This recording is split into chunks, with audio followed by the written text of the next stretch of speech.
Flex, the livest one in the section. With the runner, boy, you nigga, no question. You will run a motherfucker high stepping. Hey, you never had a big enough weapon. Motherfucker never learned your lesson. I'm a 88 pack nigga. I'm a 88 pack nigga. I mean, day walker, drink blood, fangs out, full moon, motherfucker change like a hoe, nigga. I'm just a nigga from the hood trying to stack a little cheddar for the money.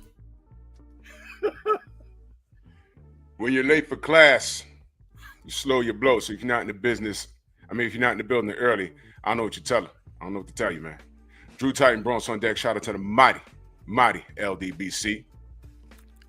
That's Stormy B, man. And y'all see who's in the strong house. We ain't gonna waste no time because the brother's early. We don't do CP time over here. The brother's early in the building, ladies and gentlemen. James Kirkland in the building. What's going on, good brother? Man, I'm extremely blessed, man. It's good to be with y'all, man. How y'all doing? Man, we doing great, brother, man. Happy to hear from you. Happy to see you. You look well.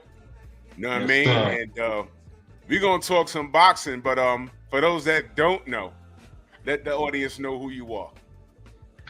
I'm James Kirkland, man. The flesh, the Mandingo Warrior. Yes, sir. Mandingo Warrior, man. We got a lot of questions. Our brother Anthony's supposed to be pulling up in a minute. You know what I'm saying? My other brother's supposed to be pulling up after that. You know what I mean? But tell us about your beginnings in the sport.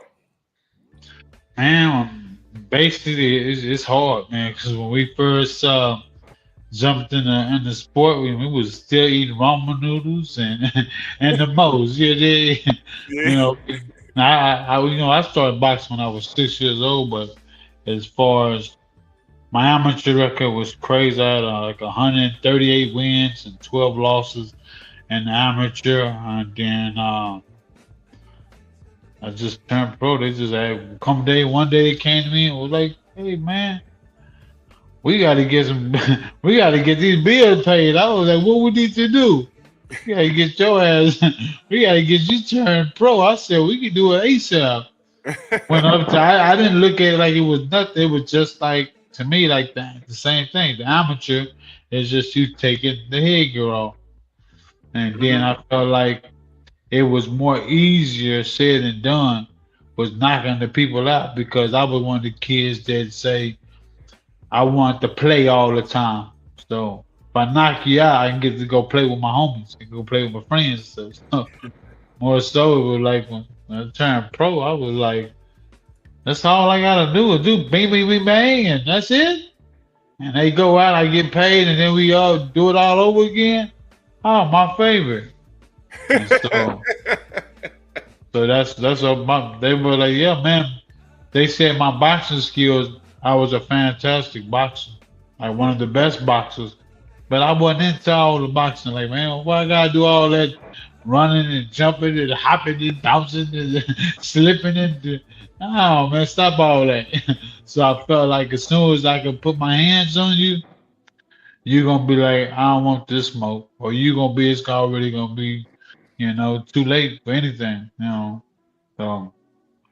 So that was your decision not to box in part. You like the pressure. You like to be a pressure fighter? That was like your decision? It's crazy. I'm glad you asked it, because a lot of people don't ask it. Man, was it your idea just to press? My thing was, once I'm on you, I'm on you. And it's like, and then I was always hunting, and I always had a chase.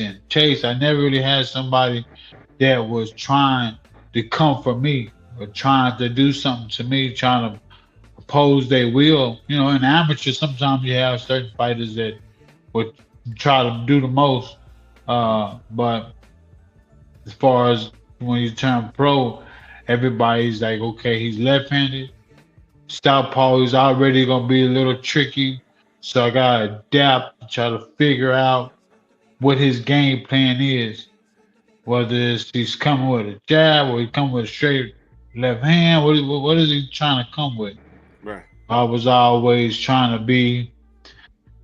You call it different, Uh-huh. but the hunt. They see the hunt isn't relentless. Like when you keep moving and every time you throw something, you able to shake it and always be able to counter. That was I felt like my best overall moves in the game was that starting off with being on top of your jab and knowing how to be able to move, but then when someone tries to apply some type of heat or throw a combination in the middle of whatever they're doing, you can see it and you can catch them with certain shots, and it's like the power that I'm hitting them with is like, oh man, if I get hit with something like that again, it's over.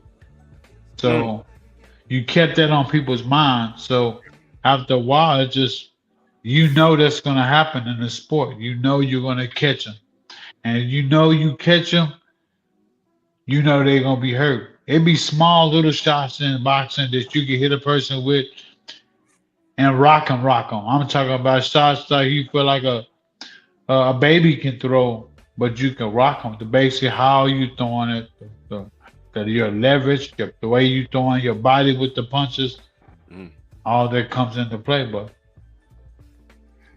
that's yeah. Stormy, you wanted to add to that? No, that's just it. No, what I was going to say is fighters that display what our brother James Kirkland displays, they have something that a lot of others don't have. And that whole thing about not being afraid of contact. You see, because when you're not afraid of contact, you can be close to a person. And believe it or not, that's the safest place for you. All right. Being close. And James is here with us. He's a pro, 30 plus fights. He can tell you, I'm not lying.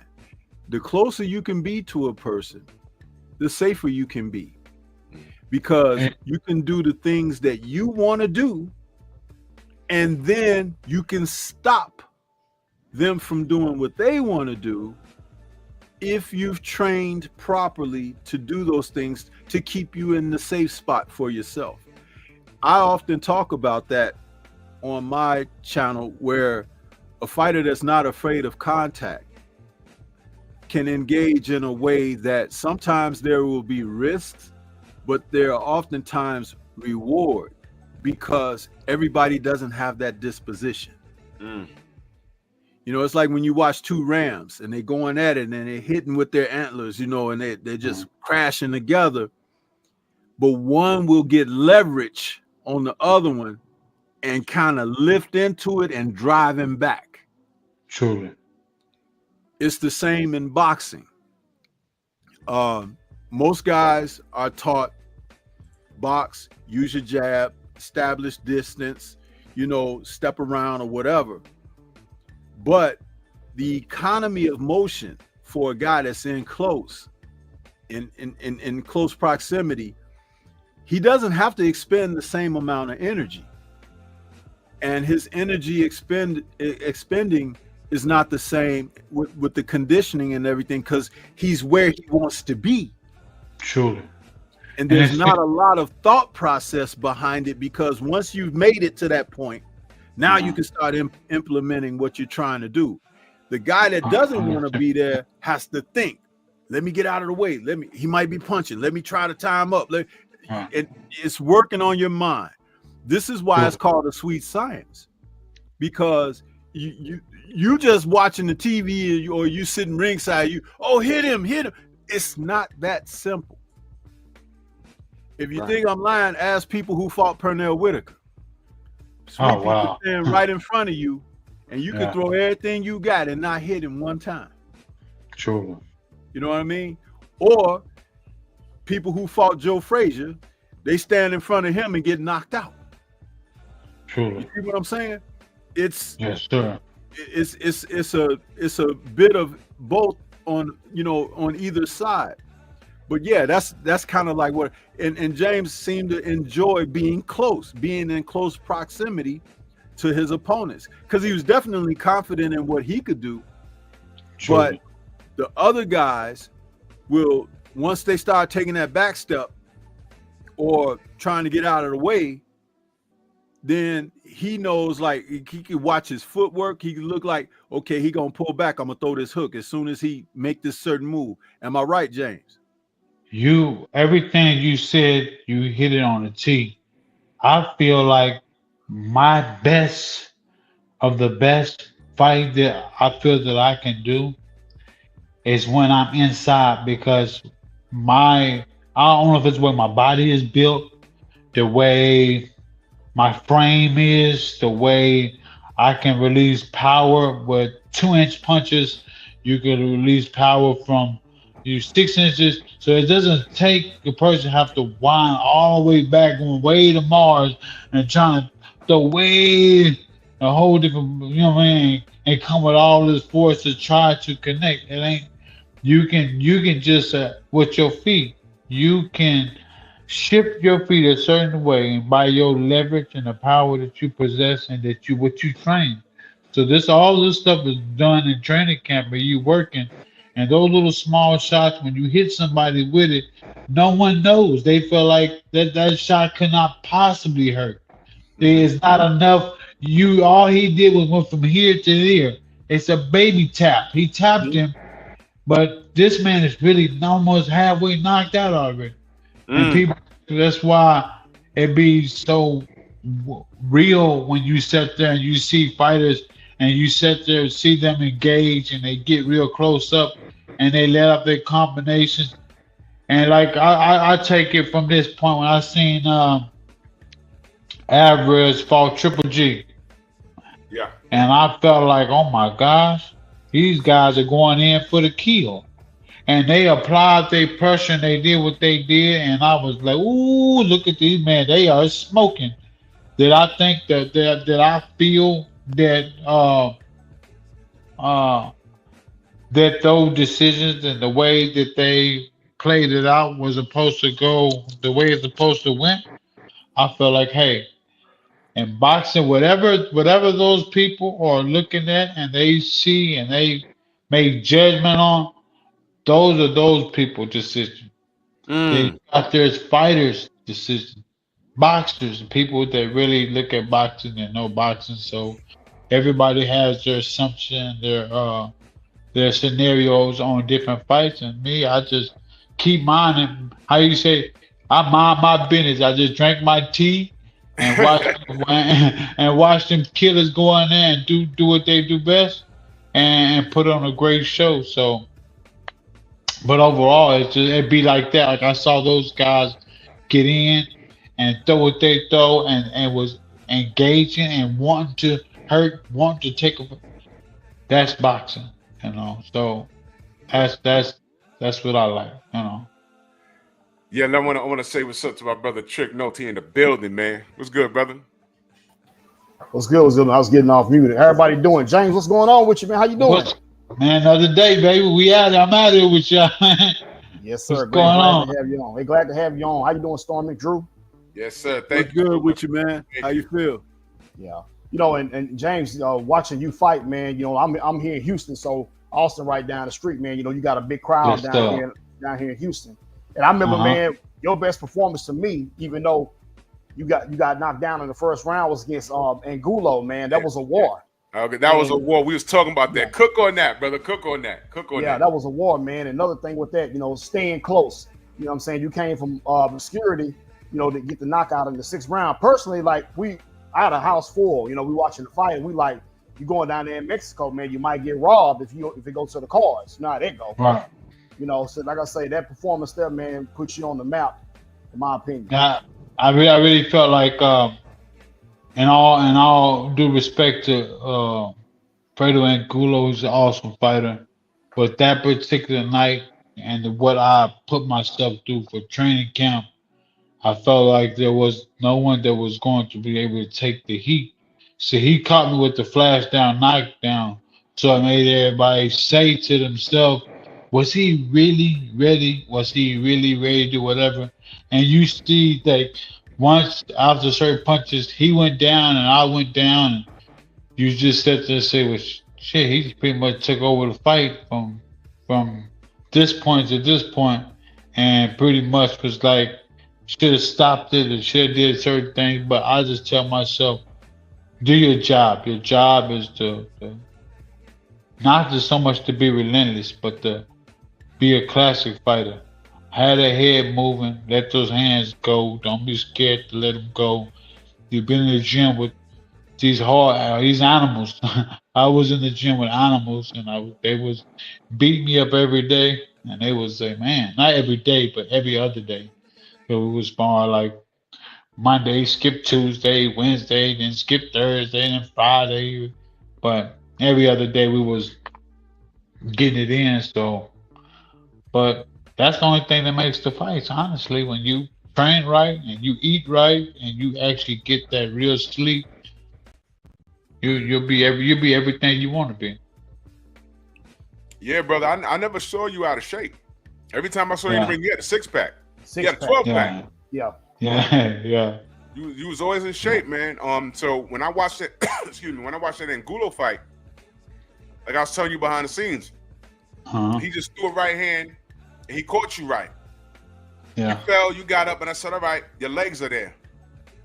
But from that moment, it's like when you're driving stick, you went to another gear and you never look back. You did not stop throwing punches. And I said, Jesus Christ, man, James in shape for this. Did you even get tired? And all real reality in the whole fight, because the training what did it. You know, man, it's can't lie about it. It's just the training, because having people in the ring, then jump out the ring, then you got a fresh, brand new guy get in the ring, and you doing all these different things with training camp. So when the fight came up, you can't fake boxing. That's the only thing about boxing. You can't fake nothing. You can't fake like I'm not tired, and you'd be tired. But when I was in it, I just was so used to just being in the gym and sparring these guys and these girls. I can't say so much as whooping my ass, but they giving me that smoke. And then when you get in shape, and then when you get in that shape part, and you giving them back what they looking for, you're like, ooh, I whipped that ass. Let me add something to that. I'm going to take you guys back to something. You've seen this kind of recently, but this is about James during that era. March, May, June, July, and November. Angulo was in November. You see the frequency that he was in the ring? Yeah. That's why you saw that type of effort out of him. Yeah. The timing was there, the conditioning was there, the shape was there, because even though he had the Ishida fight, he still had been active that year. Right. That's a lot of fights, man. Yeah. Activity was so important. 6 fights in a year. And we're talking about, he was ending fights in the 6th round, 1st round, 2nd round, 1st round, 2nd round, 6th round. In other words, he wasn't going the distance. No, the number one reason why you said to say, man, this man fighting back to back. 1 month he's back in the ring, a month and a half he's back in the ring. I was trying to get my money back from the courts. You know what I mean? I was going to court for my legal stuff. So and that's understandable. Yeah. But understand it like this from this vantage point. You were trying to take care of some situations that you had, right? But because of the frequency, you were producing the results you were getting. Right. That frequency. This is guys today don't want to fight more than once a year. They don't. Yeah. That's right. And the thing about it is, it's not even about taking punishment, because when you're in that gym and you're sparring, you're taking punishment in the gym and ain't getting paid for it. Fact. So you might as well stay in shape. I talk about this all the time. My two brothers here can tell you. You might as well stay in shape.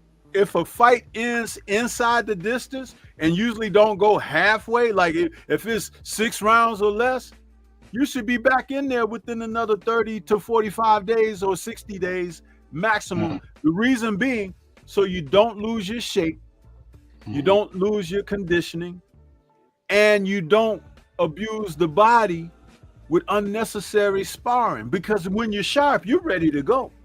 True. True. Guys that spend too much time sparring and don't want to be conditioned and everything, they incur a different type of punishment. Have you heard James Toney speak lately? Yeah. You see what I'm saying? A damn dynamite fighter from his era. A dynamite fighter. But he'd rather spar than train. Right. Well, You see? one thing I say. That was okay when he was fighting frequently. You understand? But when you're not fighting frequently and you're just in there, I'm gonna go in there, I'm gonna spar some rounds today because you know I want to get myself. No. It doesn't work that way. It doesn't work that way. And I try to accentuate these points like this when I'm speaking to an audience and everything, because I train people in the gym. I know these things, but it's kind of hard to convey because, like I said, when people are watching, they pay a ticket to go see a fight live. They're just watching two men punch each other. But this is not video game. It's real life. True. So it's important for people to be in shape. Bruce Lee was a very famous martial artist, but he had a quote. He said, with athletes, too much time is devoted to the development of someone's skills to participate in their sport, but not enough time is devoted to developing the individual. Right. If you develop the individual can go out there and do anything. True. But if you're training them for a specific thing, he's going to only be able to operate within that box. True. But imagine somebody who is honed, primed, ready to roll. They can go forever because they've conditioned for that. And see, that's the part that sets fighters apart from other athletes in the world, because you know yourself, James, when you were in the best condition for at any point in time, your mind was sharper, your reflex was sharper, and you had this thing in you that be like, I'm ready. You know what I'm saying? It's like you don't have to think about it. That feeling. Like if somebody threw a baseball at you, you reach out and catch it like that. Your reflexes is just on and ready to respond. Am I right? You're 100% right. I just know that anytime that I knew I was 100% in shape, not coming halfway, when I was in shape, I said, put him in front of me and watch what I'm gonna do to him.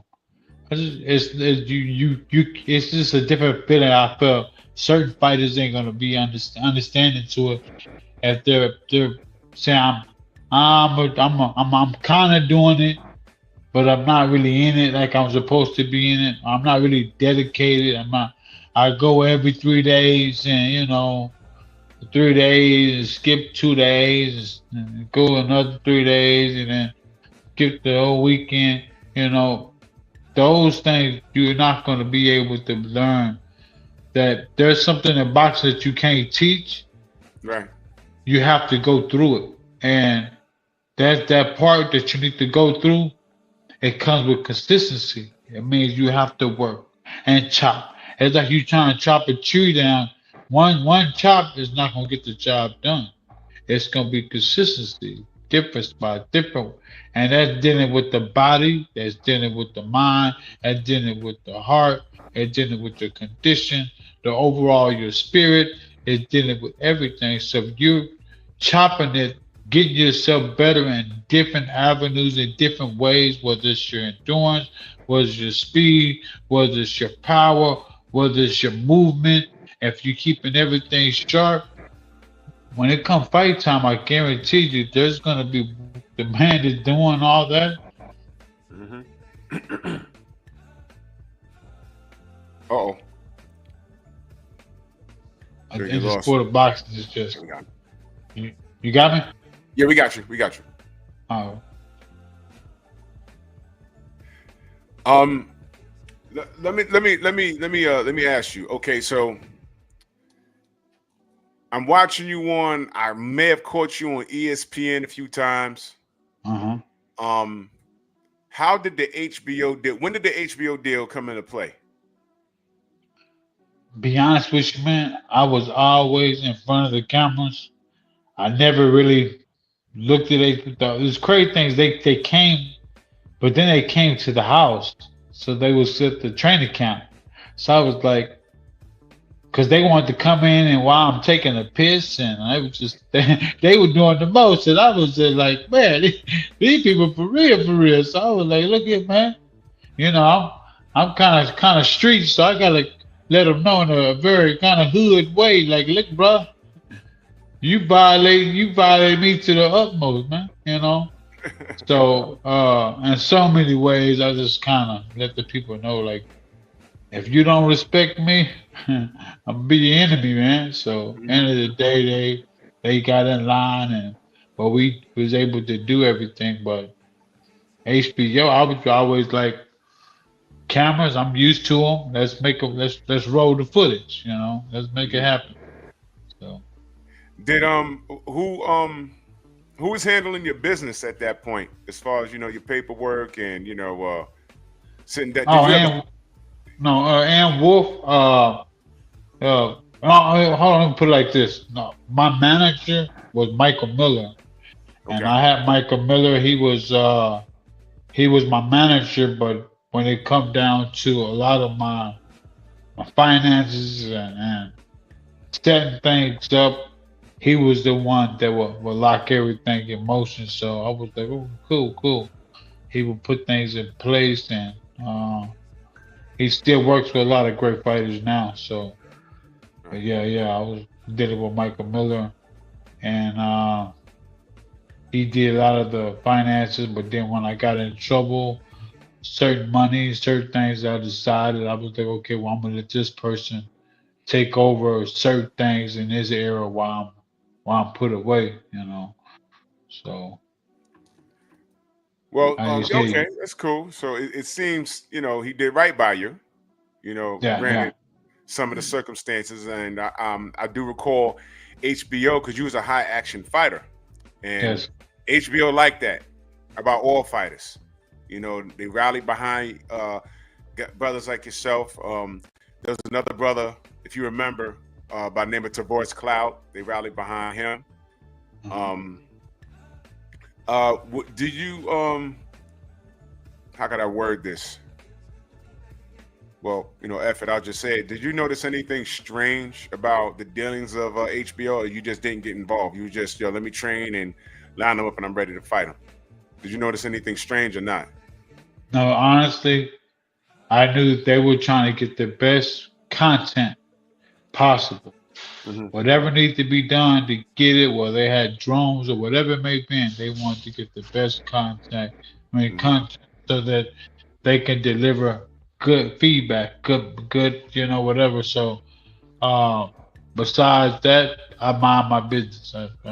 You do what you do, I'm gonna do what I do.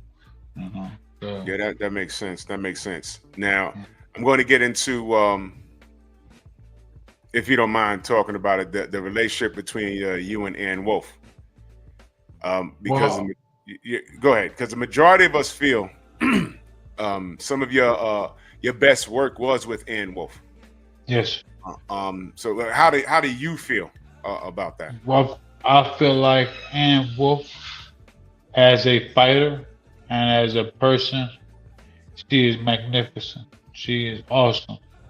I can't say really anything bad about her. whether you say it's legal situation, whether it's money, whether it's I can't really say anything negative. You know, anything that we may have ever had that we may have been a problem.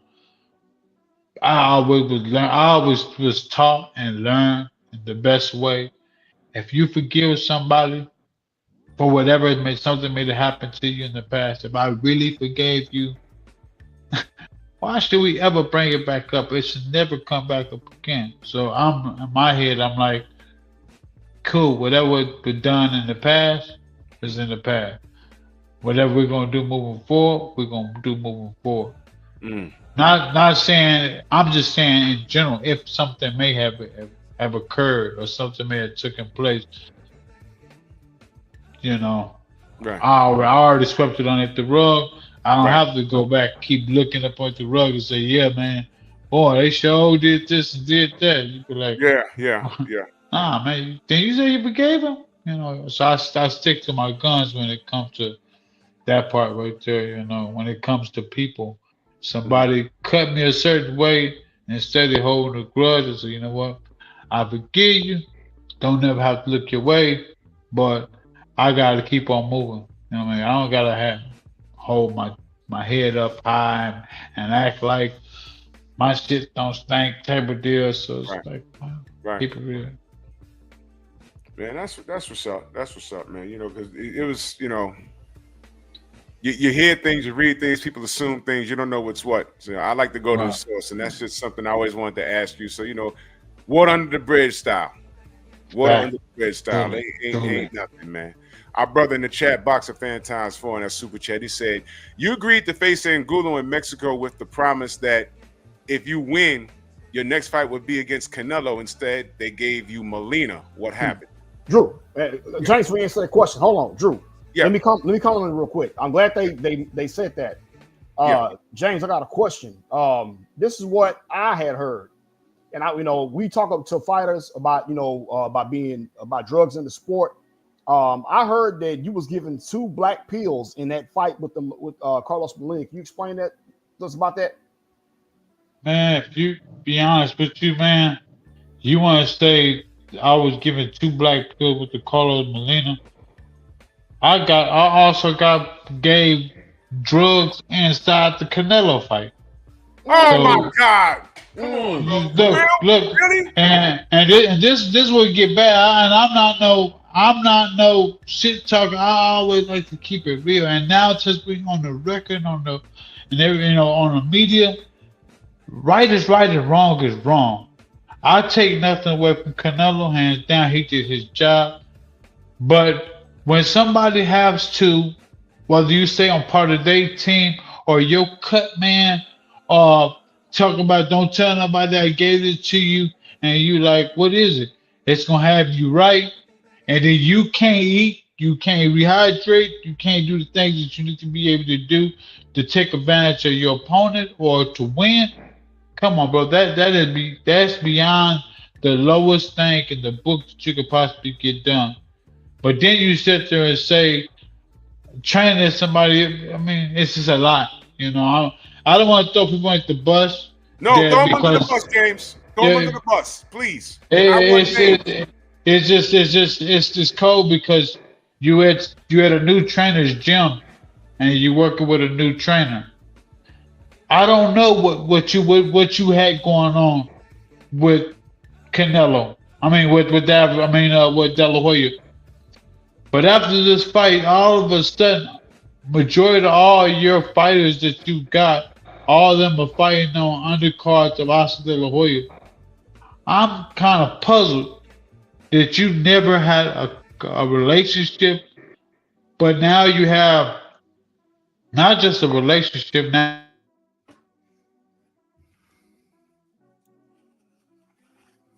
I think Miguel is messing with his And connection. so you're gonna make money whether they give you a check, and then your fighters are gonna fight, and you get some money from that. So it's a lot that goes into that. So people are gonna say, "Well, damn, you saying a lot, Kirkland." I only like to speak facts. If something stink, I'm gonna say, man, what's that smell? I'm gonna speak on it. But then when you have all these people that say, well, damn, Kirkland, you look like you was in great shape. Yes, I was in great shape, but when you make weight, and then somebody like, here, take this, and you only like, oh yeah, that time, and then the type of time that it comes for the fight the next day, you're like, oh, it makes sense why they want me to take it now, because fight time come around tomorrow.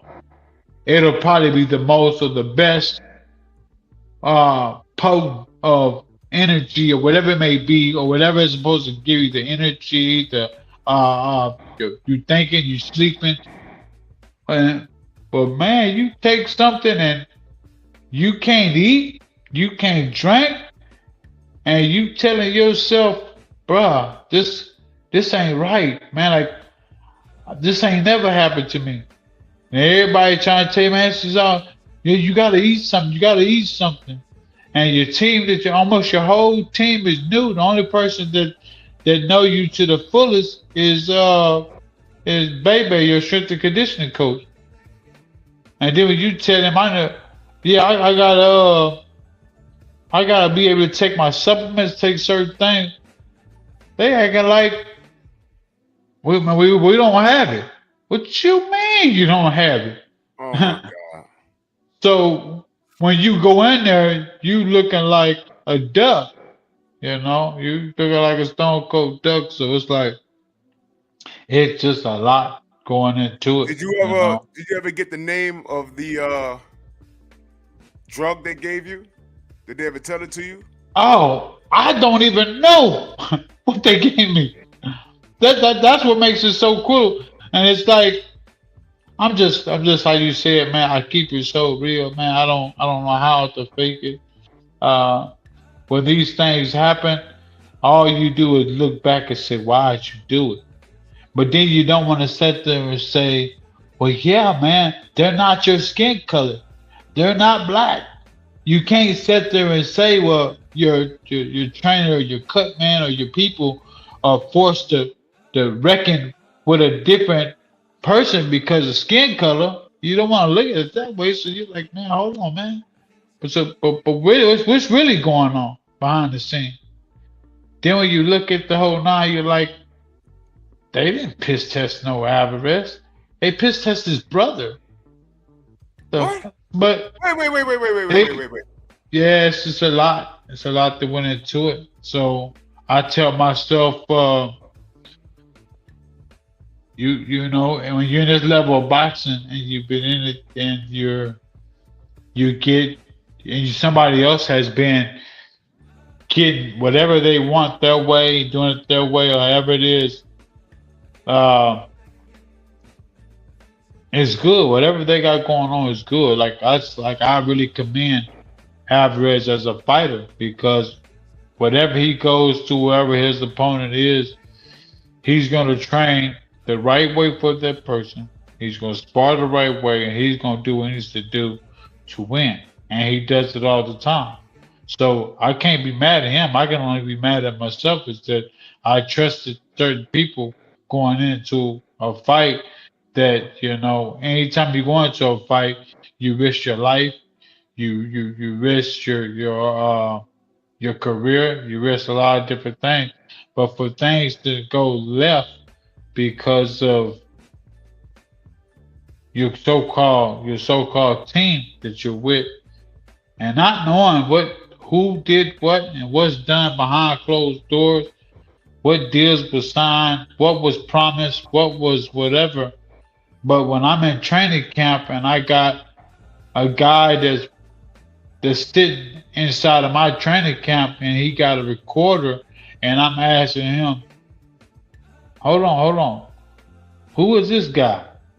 And my own team, the people who opens the gym and unlocks the gym, and they don't know, but scared to go ask a person what's going on. Why are you here? What are you doing? This is a private session here.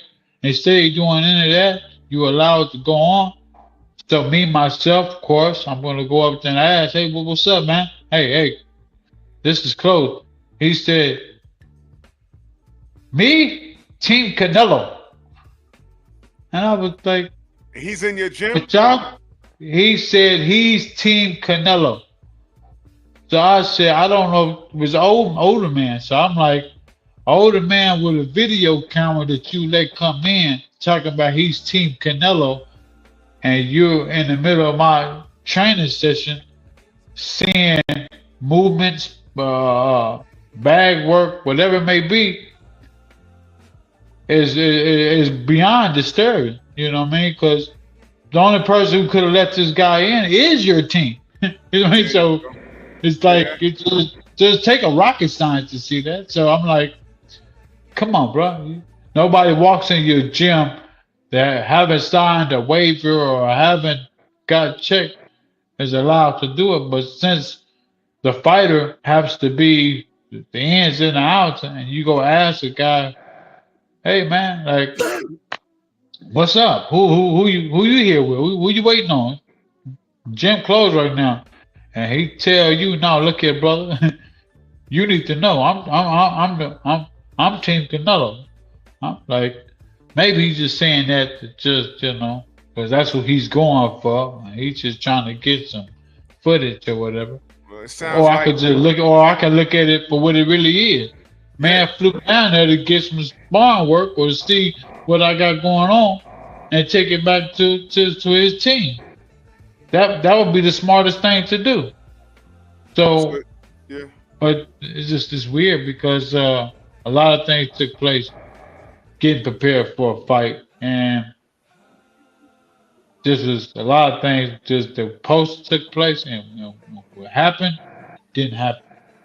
So you said, damn, man, everybody clock out on you. Everybody.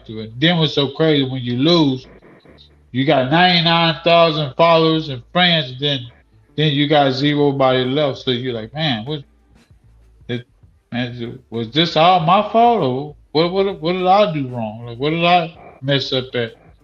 And then you're like, well, then you tell yourself, well, man, maybe you should have had Ann Wolf in the corner, and you should have did certain things, and you just like, man, it's a lot of woulda, coulda, shoulda done type of deal. So a lot of things is not swept underneath the brush, but it's like, bro, I can't believe the people that I am, and you say that you're in these training camp with. One thing I can say, the dude, awesome fighter, awesome trainer. Floyd got him now. Floyd Mayweather got him as his lead trainer. GT Tucker. You heard of him before? No. GT Tucker. Yeah, that was the guy that I was using down there as far as my my strength and conditioning. Not strength. He was my boxing coach that was getting me prepared for the fight and stuff. He was fantastic. And matter of fact, what makes it so crazy, after I used him for my fight, Floyd picked him up and said, man, I'll make you head trainer. And he became head trainer over there with Floyd Mayweather, training him. So I was just like, certain people in boxing, they could see and they understand certain things. Then there's some people behind the boxing that don't know. Like Floyd, he's like, well, look, this guy, he knows something.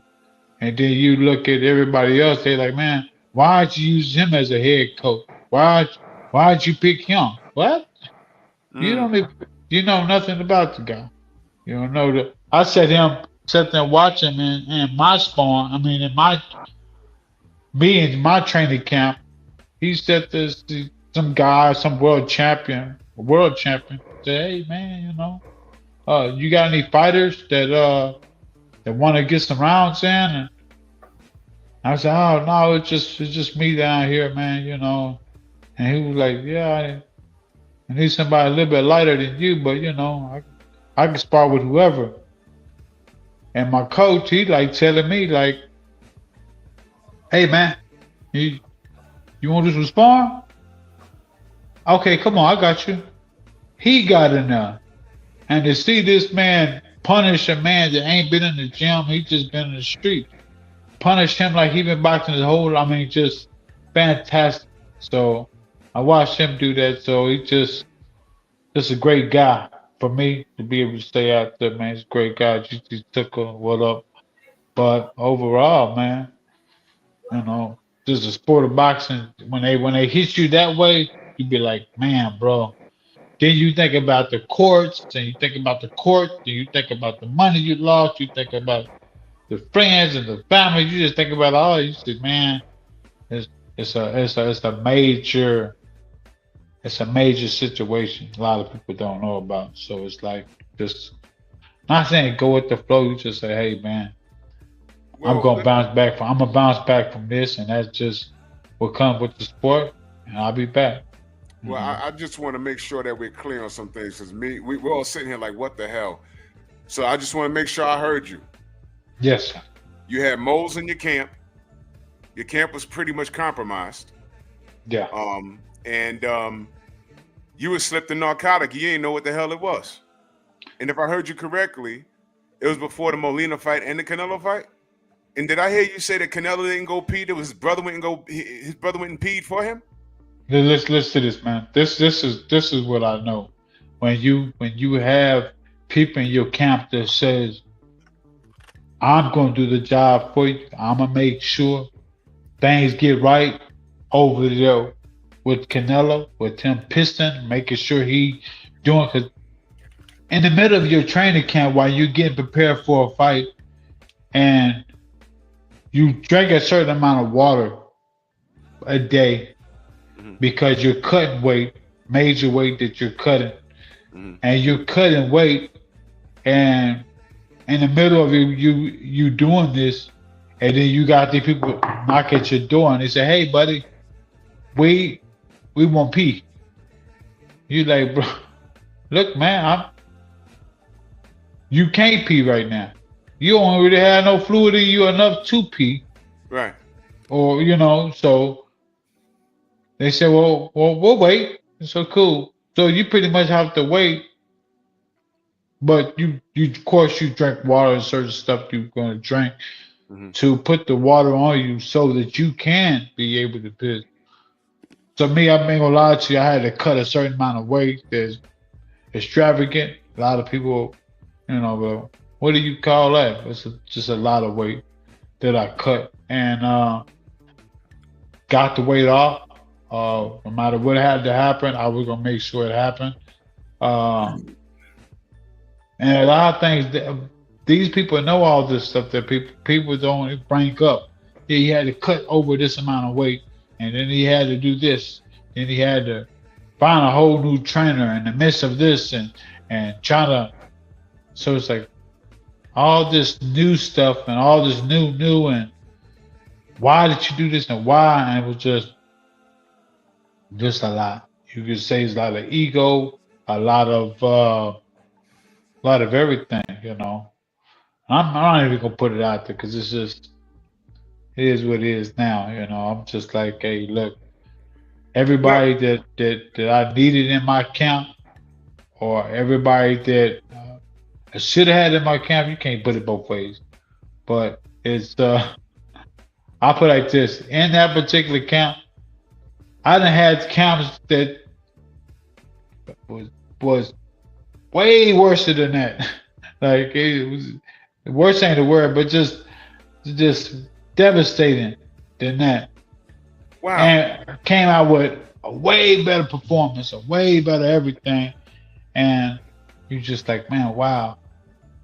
But the whole thing with that fight with Canelo and the dude giving. Give me a second. That's Miguel, y'all. That's Miguel. I hope, James, you can hear me? Your screen done went out. James, if you can hear me, back out and come back in. If you can hear me, James, back out and come back in because your screen went blank and we can't hear you. I hope y'all paying attention. There you go. We got you, James. I'm back on. Yep, we got you. We got you. We got you. You can't see me. Yeah, we can see you. We can see you. Oh man, I got it on. It's showing Flo Mayweather right now on my phone. I promise you. So I was just leave it like this. I promise. Yeah. But one thing that I always tell people that will help me in life and will better me as a person is I start telling people the truth. Yeah. And it makes things like, what do you mean by that, man? No matter what the situation is, whether you like me or you don't like me, you're always gonna get the truth. So when I ask me something, be ready to only get the truth. It's about your relationship, it's about certain things. You asking me something, remember it's my opinion, but it's gonna be the truth.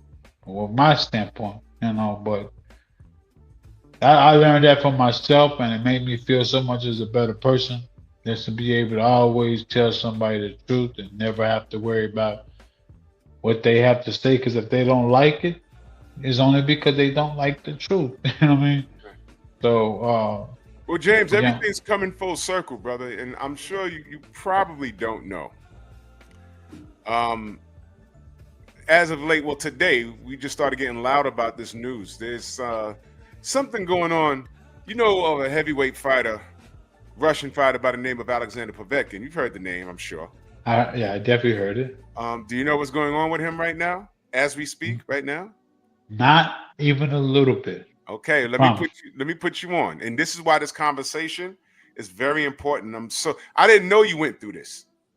Yeah. I didn't know you went through this, and it's very important. What's going on with Alexander Povetkin right now is they uncovered that the Russians were hiding a bunch of positive drug tests. Oh wow! And without getting into all the rigmarole, they're dating back 10 years, a decade in his career, and they're about to make every one of those wins a no contest. Oh wow!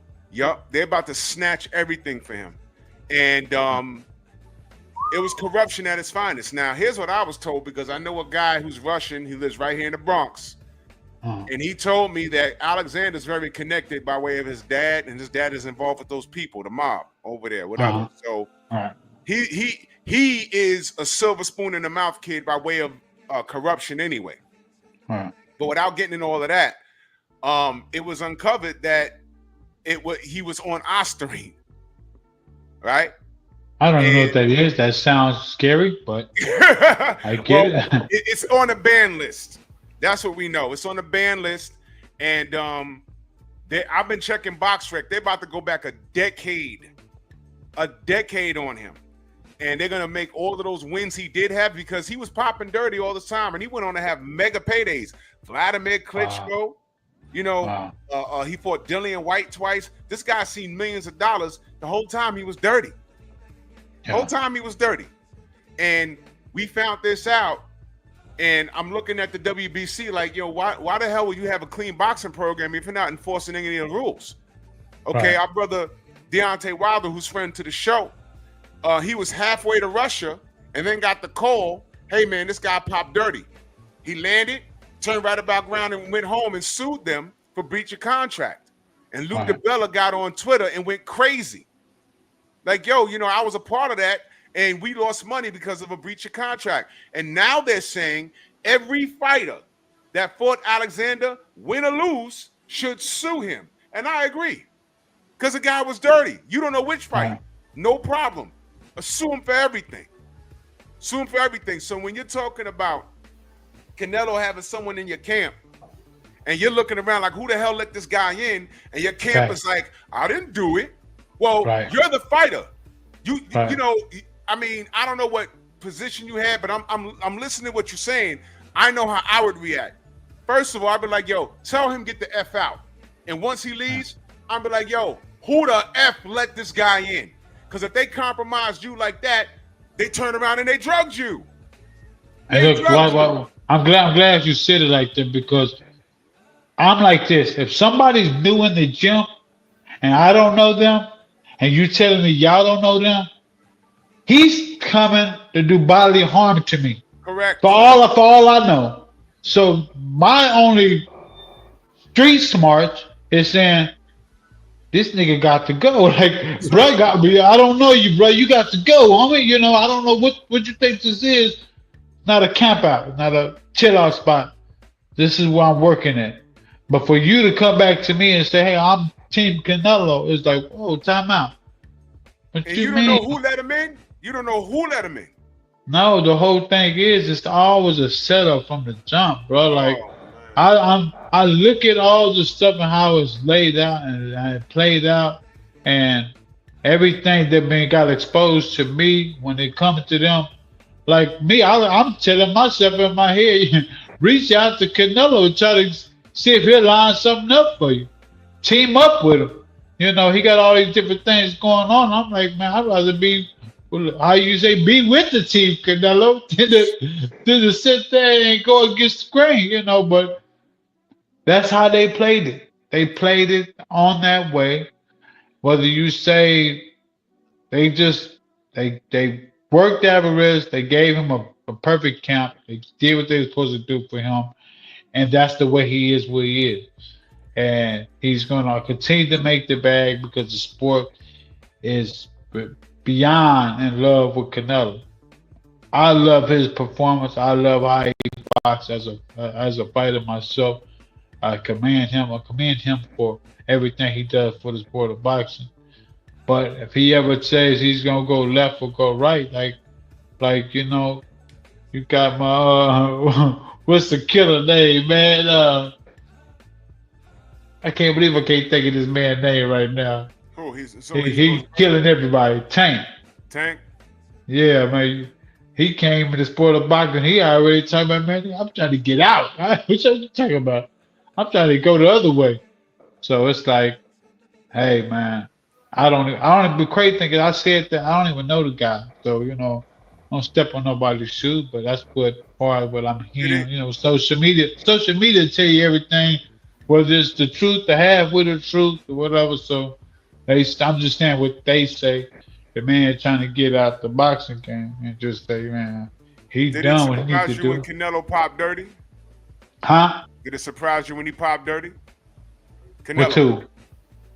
No, check this out. My thing is this: when they sit there and said it's something about dirty meat or whatever it may be, like I said, I'm not even a shit talker. I'm not even gonna address that statement because that's not me that's not me being me.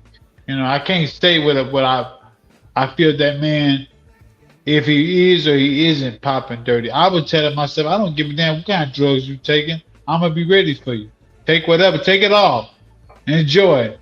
But myself I'm thinking, I don't know certain supplements you can take and be the best of the best you can be. You know what I mean? You can see a shot like last year. I seen it do through that shot last year, and I was up underneath to hit him with 4 or 5 more shots.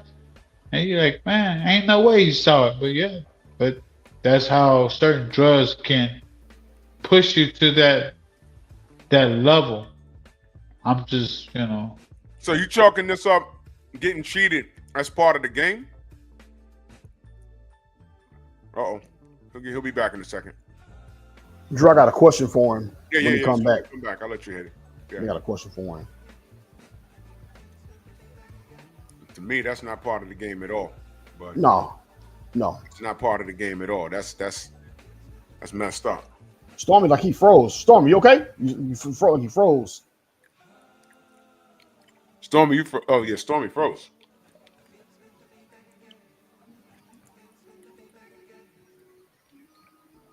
James, the screen's acting crazy and Stormy's frozen. You know what, Drew? I don't know if Eddie Chambers knows, but I'm gonna contact him because Eddie Chambers fought Povetkin too, Yo, that's right. and Chris Bird and David Bossis. I'm gonna contact them, cast man. Yo, I spoke to Michael Hunter today, Mm. and I told him about that. You back, Stormy? I spoke to Michael Hunter today, and I said, bro, They're talking about everybody that fought Povetkin should sue. And if it's a class action, hop on that. And Michael Hunter also sent me a clip today. He said, man, that guy has to smell of salt in the middle of the fight. And he sent me the video, and it's clear. Put it right underneath his nose. This dude is a cheater. And I didn't know this. You see, family? You see this? I'm going to call Hasim Rockman, too. Oh, yeah. Oh, yeah. Do you see this, y'all? Yes. Listen, there you go, James. We got you back. James, I got a question for you. You can hear us, James? You can hear us? I don't know what's going on with this phone. And when we go in here going crazy about cheaters, this is the crap we're talking about, y'all. Wait, hold on. Here you go. He on the other one. Let me see if he's on that one. Okay, we got you. You're on mute. You're on mute. Take yourself off mute, James. There you go. All right, say something, brother. Let me see if he... Nah, I still can't hear you. What is going on? James, say something so we can hear you. Let me see. Still can't hear you. Do me a favor, James. Back out and then come back in. On the same email that I sent you. Press the X, back out, and then go to your email and come back in so we can, because the audio's messed up.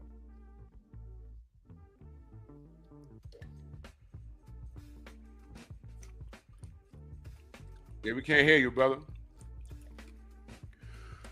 Can't hear you. Yeah. Back out and come back in.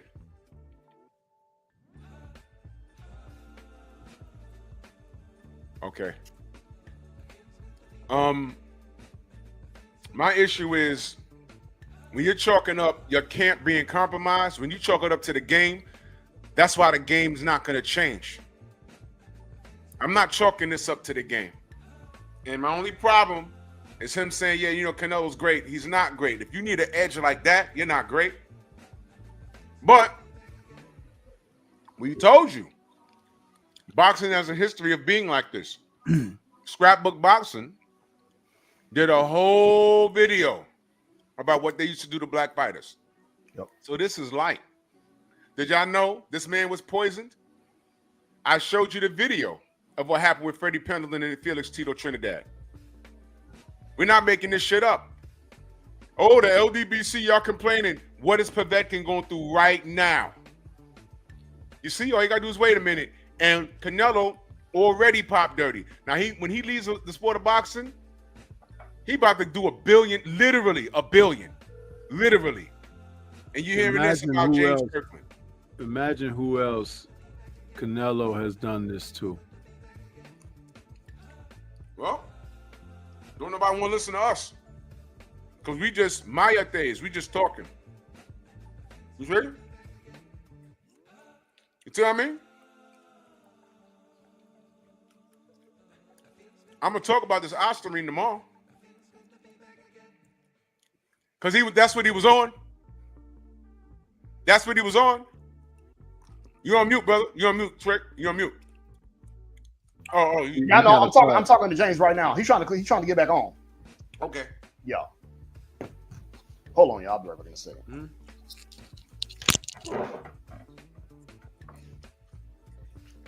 Ain't this some shit?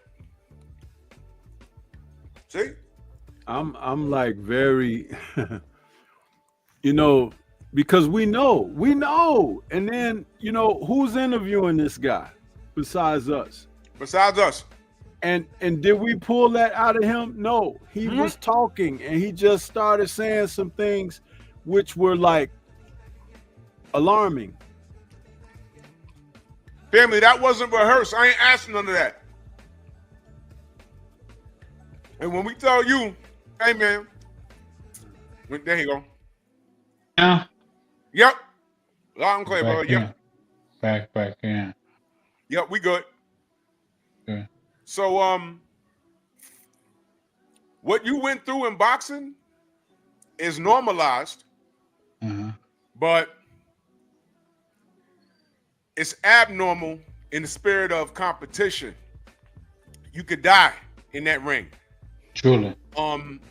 If they giving you a supplement that prohibits you from holding down food and water, we don't know. It could affect your kidneys. You know, when you drain in weight, it affects your kidneys. Truly, bro. You could fuck around and go into stage 4 of stage 3 or 4 kidney failure trying to make weight. And then on top of that, they got people poisoning you and everything. I mean, that's poisoning. And then you got these people, brain trauma behind it. Man, you got these people that you're paying.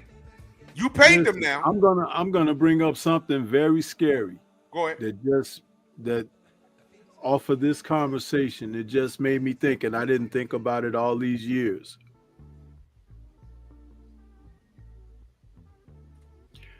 I wonder if someone compromised Riddick Bowe in his second fight with Andrew Galata.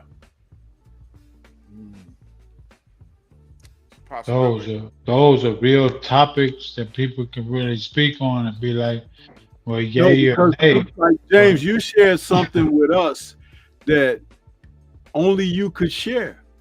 Right. Nobody else would know these things, only you. And see, like you said, they gave you something and you could not eat, you could not drink. Riddick Bowe, when he came out of that second fight with Andrew Galata, did not sound like the same man who entered the ring that night. That's right. He was slurring his words and he sounded like he had 100 and something fights. And to this day, he never recovered from that. That's right. You see that? That's hard. That's harsh. See, I honestly don't really know a lot of fighters. This is why the conversation is important to have, because we have what we do with our platforms is we try to bring the earnestness about what you guys deal with, go through, and everything. But there is a wall of resentment for truth tellers and fact revealers, you know, because a lot of times we develop a rapport and relationship with professional guys like yourself, former fighters, trainers, whatever. And these aren't the questions that media will ask you. And these aren't the circumstances where media will give you a chance to reveal. And there's so much that comes from these conversations that people just don't realize what fighters go through. Like I said, look at my mindset. It took me back to Bowe and Galata. That's right. Because that's an era that overlapped from when James first got involved. So, you know, coming into the sport, that's still a contemporary. And when you think about it, they had a really tough time that first fight, right? But in the rematch, when you think about people who could have access, people who could come around, people who might slip somebody some money or whatever, these things happen. I'm not saying it did happen, but the end result of Bowe Galata 2, that's not the same man that went up those stairs into that ring that night. It's not. And Bowe is the kind of person, he might not be as revealing and forthcoming as you are. Right. He might not be able to. And my thing is this. Hold on. My thing is like this. But my thing is like this though. And people said to say, well, why are you trying to throw people into the bus now? No. None of this got to do with average.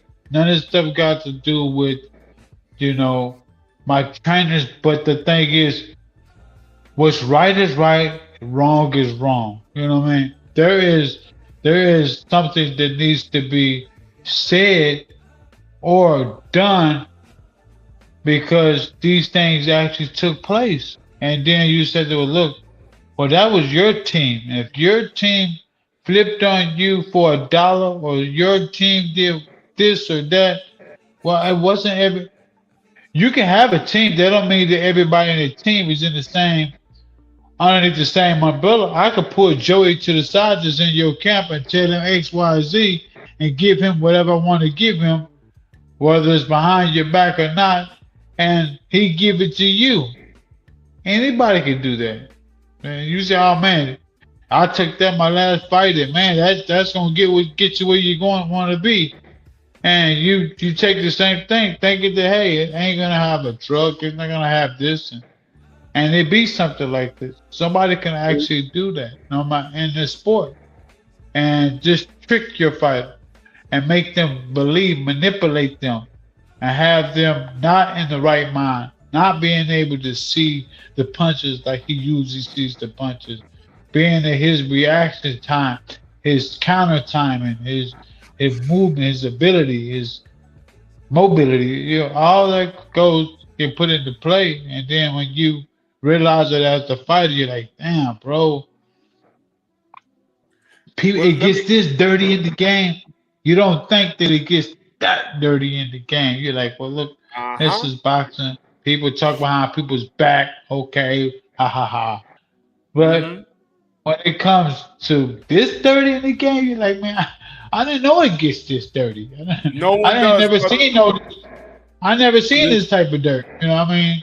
So listen, how the most famous fighter in the world, going into his fight with Larry Holmes, had people coming to him, giving him vitamins that'll help him be clearer, sharper.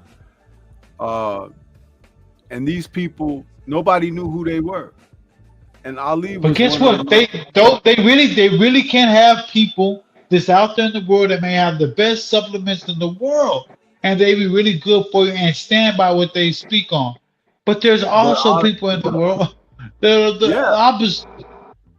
But Ali, and he had people, they were strangers coming to his camp. And for whatever reason, I don't think the nation was like really around him at that time. There was a time when the nation was around Ali and you couldn't get close to him at all. Fair. But he had kind of, got away from the NOI and was just a devout Islamic Muslim, He didn't have a falling out or anything. It's just that after the passing of Elijah Muhammad and everything, and a lot of things went a different way. But he had people coming around, providing him with so-called vitamins and everything, and he was taking this stuff, and there was people in his own camp saying, hey, champ, what is this? What are you? Oh, don't mess with that. That's my vitamins and stuff. But he was already beginning to show signs of slowing down and things like that. But he kind of went over a cliff after this Larry Holmes thing. And if you remember the night of the fight, he looked like the old Ali. He had got down to 18 pounds or something. He was in shape or whatever, but he couldn't throw any punches. That's right. He could not throw punches. For 7-8 rounds, he just covered up, postured and mocked the crowd and stuff, but he never jabbed. He never moved. He was like a Muhammad Ali mannequin in the ring. Something happened. True. And we saw the residuals of that for the rest of his life. Let me read. He wasn't that way before he went into that fight with Larry Holmes. Wow. And whatever that stuff that they were giving him. Listen, your fight with the government may be over, but the government's fight with you is never over. Never over. Yeah. Just remember that, and that's all I'm going to say. TD Hart in that super chat, he said the Titan and the sensor in full effect. Salute to you, TD Harden. Let me remind y'all, I like what Anthony said here. He said Russia has a history of doping with athletes. 51 medals were stripped at the Olympics due to doping in 2016 to 2014.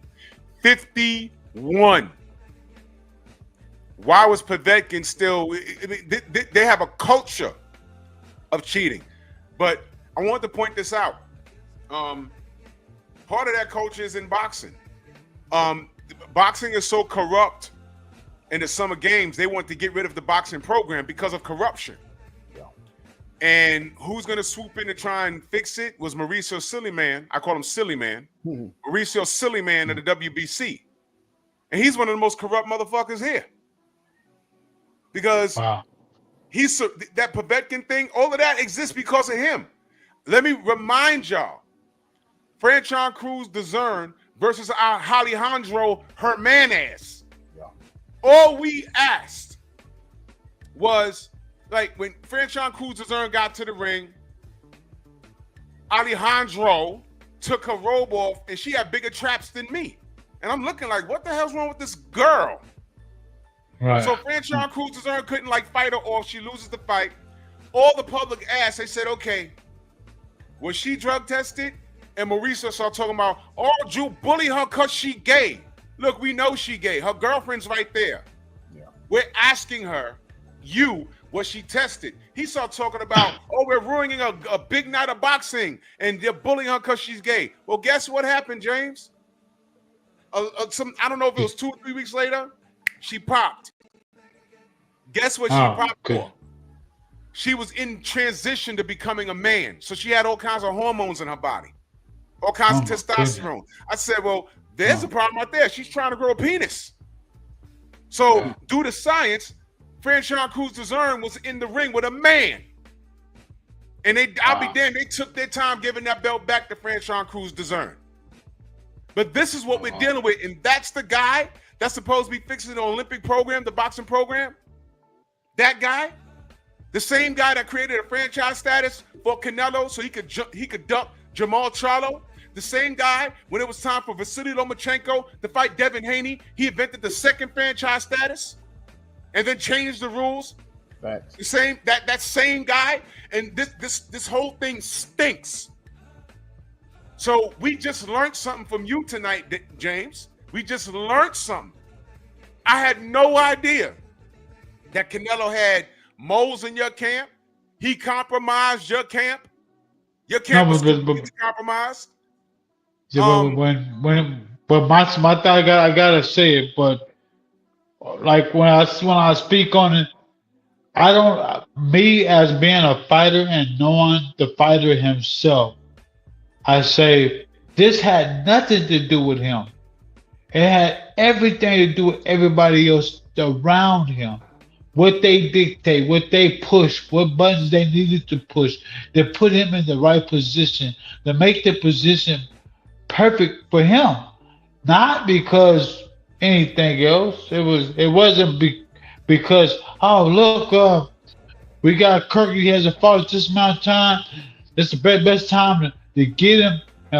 He's got ring rust. He has a fight in this amount of time. You can use that and say, oh, if he didn't, they threw a big money fight at him. Okay, cool. Is Kirk down for you? Kirk is always down. Cool. But the thing is Canelo says, okay, I got somebody I'm basically in here with a killer shark, but if I cut his fin off, I don't think he's gonna be able to do everything that he's supposed to do. That ain't him, that's his team. Are you familiar with your Reynoso's gym that he comes out of? Huh? Are you familiar with Eddie Reynoso's gym that he comes out of? Are you familiar with the characters in there? Say it again. Eddie Reynoso, his trainer. Are you familiar with that camp, that gym? Eddie Reynoso? No. But look, I went to Floyd's gym. I want to sit there and say maybe about 4 months ago. Mm-hmm. So I was over there training at his gym in Vegas.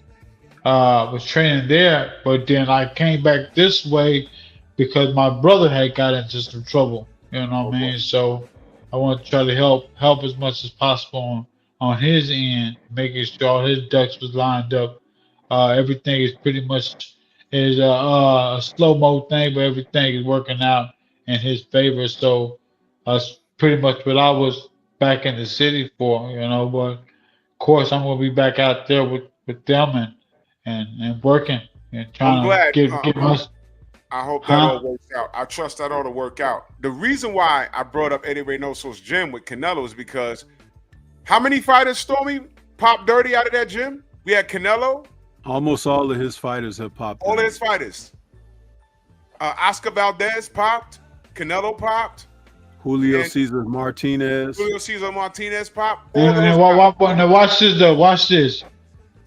You can't sit there. Me, I feel this way. I can't sit there and blame any one of those fighters. What I can sit there and say was that there is somebody that is ahead of these guys that's at a particular gym. If they feel something isn't going to peak them or put them in a certain level of cheating or give them something to enhance their ability, but not enough to come back as a steroid or not enough to be looked at as a steroid, they're going to say, well, cool, there's nothing wrong with it. But then when you're giving these kids supplements and been giving them supplements and nobody knows it and nobody knows it, and you give them a little too much one particular time, and it comes back positive, and you're like, wow, this dude came up positive and this, and that. Whatever thing you may have added into whatever they may have taken, pushed them through the roof. That don't mean they never wasn't always taken. So I just put it like this. I only put it like this because I just mind my business. I don't know anything about these guys. I don't know anything about the guy that was in their camp. There it is. I don't know anything about these guys that's in the Because camp. I don't know. No, I don't. I don't know these guys. I don't. Okay. I just All know you threw names out there, so I don't know in that level. Okay, if so somebody. that's your approach. Okay, because I know. Yeah. And that's where we disagree because I know these guys. What I'm saying is, without getting into all the rigmarole, there's a rhythm of what's going on over there. And I didn't know what happened with you and Canelo until just now. And what I'm saying is what you went through with Canelo is consistent with everything going on in the Reynoso gym. And let me tell the chat, don't look now, but Ryan Garcia just took his ass back over there. Yep. He just took his ass back over there. And we call them the juice crew over here because there's a pattern. There's a pattern. And what I'm saying, James, what happened to you? 100% Canelo was in on that. 100%. Because now we have a pattern. If it just happened with you and we heard it just now and Canelo never popped, there was no Reynoso team, we'd be like, oh man, that's unfortunate. But I 100% blame him because he has the finances to compromise your team. Let me tell you a story. Freddie Pendleton, legendary welterweight, right? Freddie Pendleton, who's a friend to the show, was fighting Felix Trinidad. What year was that, Ant? What year was that when he fought Felix Trinidad? Like 96, somewhere up in there. It was a long time ago. 96. Could be wrong. Maybe check to find out. James, the fight's on YouTube. All right, I'm not even gonna bother pulling it up now.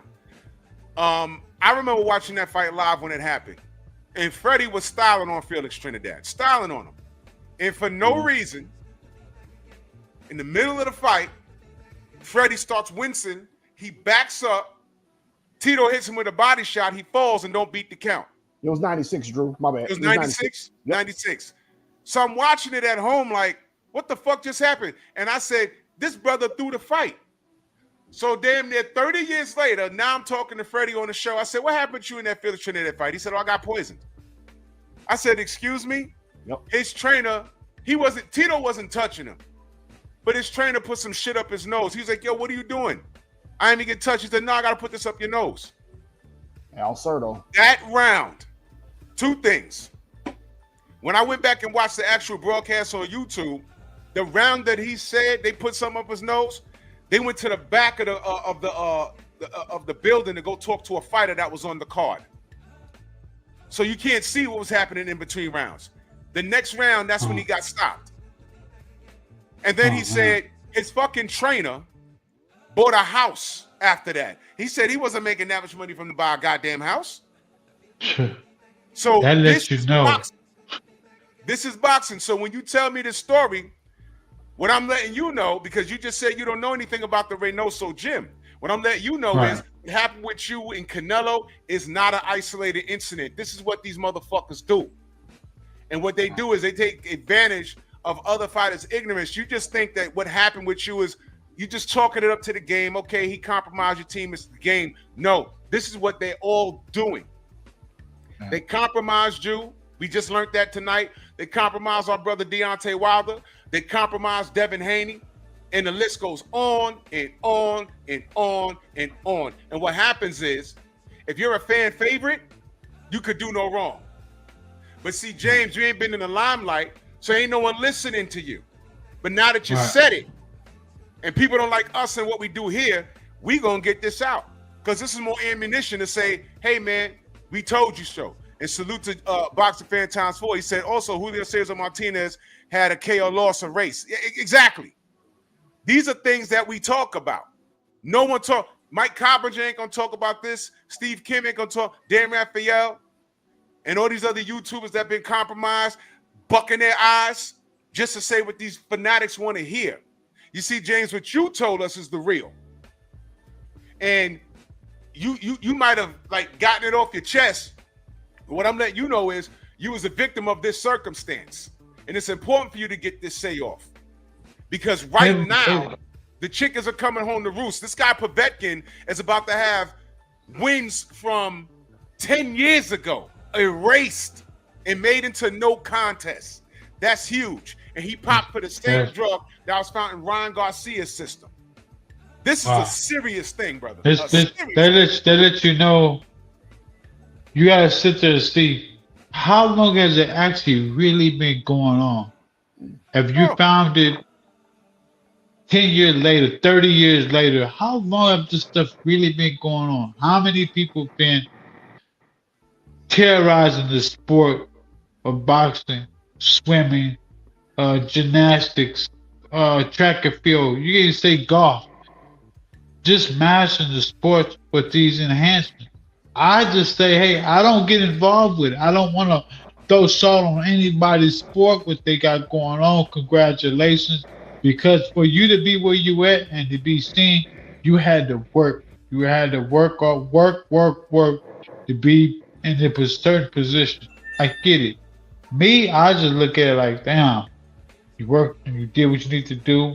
But then when you got the content that comes behind it, but they came up positive, and you're like, well, damn, I know this guy, he's over there with these people. What made, maybe he not on that same stuff. Then you see whoever that person is and they fight and they get them a knockout. Either, man, he's not even a knockout fighter, man. But man, congratulations. But it's just be different things that happen like that. Not throwing salt, because I don't really get all into the shenanigan parts about it, or who said this and what they say. I just only look at what I've been through, and I take that as a learning experience. James, let me tell you how it's gonna go. Let me tell you how it's gonna go. You just gave us some really key information, and I believe you. But let me tell you how it's gonna go. One of the things you said was that Canelo's brother pissed for him. Now I'm gonna take that and I'm gonna mention it. And you know how people are gonna retaliate to me saying what you said? They're gonna say, "Who cares? It's James Kirkland. Canelo knocked him out. Who cares? It's James. Who cares?"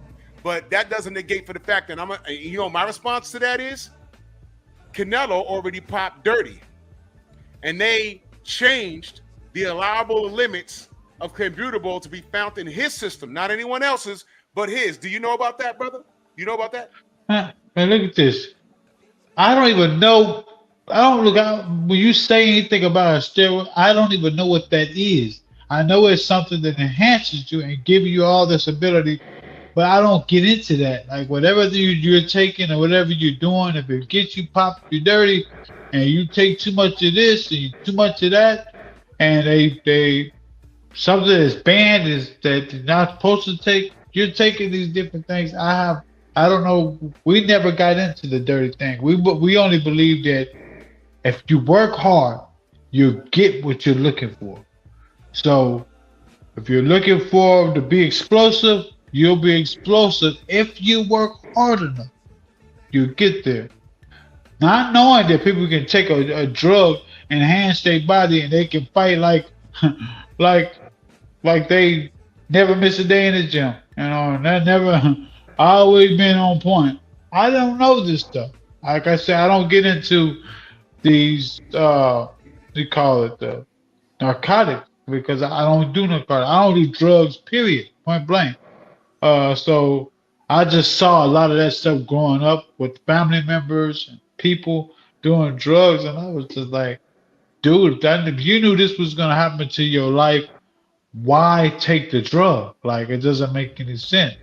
But they take it anyway. So that only forced me to see my family members and see relatives and older cats in the streets that became like really messed up over drugs. So I'm like, bro, better not put nothing in my mouth, nothing in my lips, and think it's But cool you to was put clean. something in my tongue, huh? You was clean. You was a clean fighter. But my point Yeah. is, you wasn't keen to the shenanigans in boxing, and I firmly No, I believe that wasn't. they took advantage of that because you going in there, train hard, come in clean, and fight the best way you can. And these fools, they were adding drugs on top of what they were doing and taking advantage of you being a clean person. They took advantage of your ignorance, is what I'm saying. And that's no fault of Truly. that's you can't turn back the hands of time, but I'm just letting you know what it is. And we call it here, simply put, being too nice. They did it to our brother Deontay Wilder. He was too nice. And they robbed him all over the place.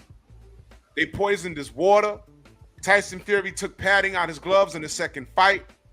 Tyson Fury he was juiced to the gills in the third fight. It's disgusting. And this is what happens when you're too nice to people. And me personally, I don't chalk that up to the game. Y'all could really die in that ring, brother. Y'all could die in there. And I don't like the fact, now you just told me that they gave you something where you couldn't eat food or drink any water. But the crazy thing is my cut, man. No, not my cut man, my strength and conditioning coach and my trainer, all they kept telling me, bro, you got to eat. And I'm looking like, I'm not saying I can't eat nothing, but like, man, every time you try to eat something, your body's like, no, bro, this is coming back up. So people are knowing this information, but it's like, are you being quiet because all these people are being quiet about it?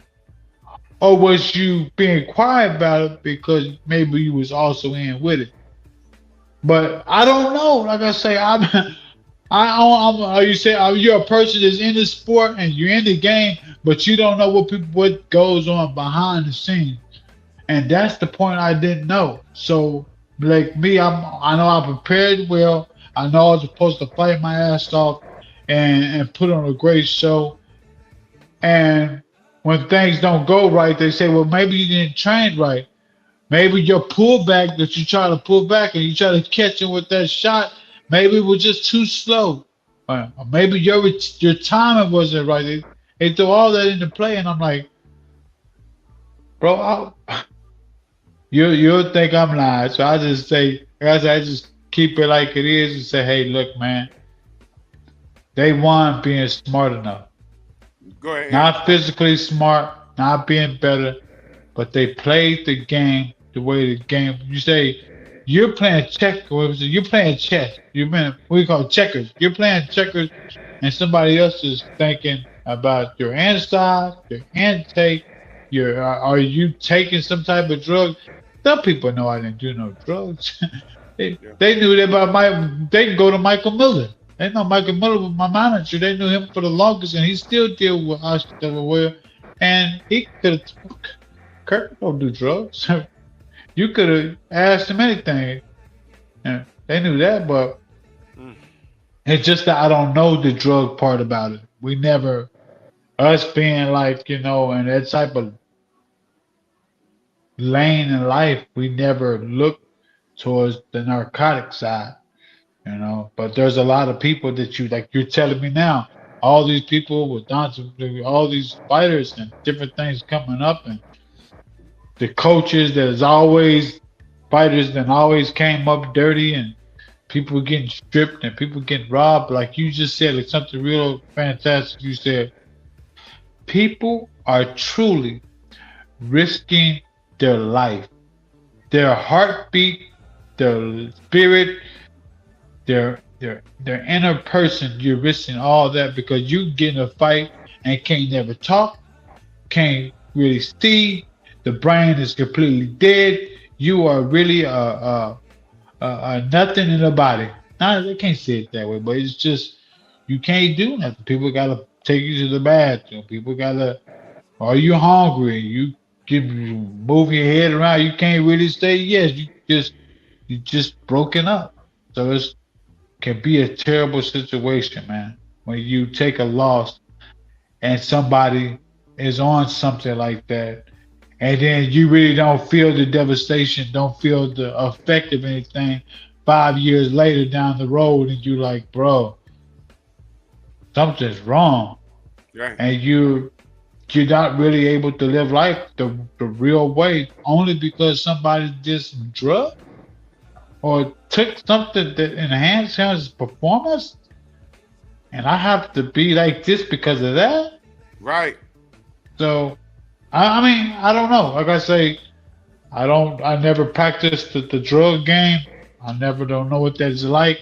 So I hate to hear people cheating in the sport because you make the sport beyond unbearable to watch, knowing that someone is taking something behind the scene and you outclassed, you outskilled, your movement is through the roof. They can't.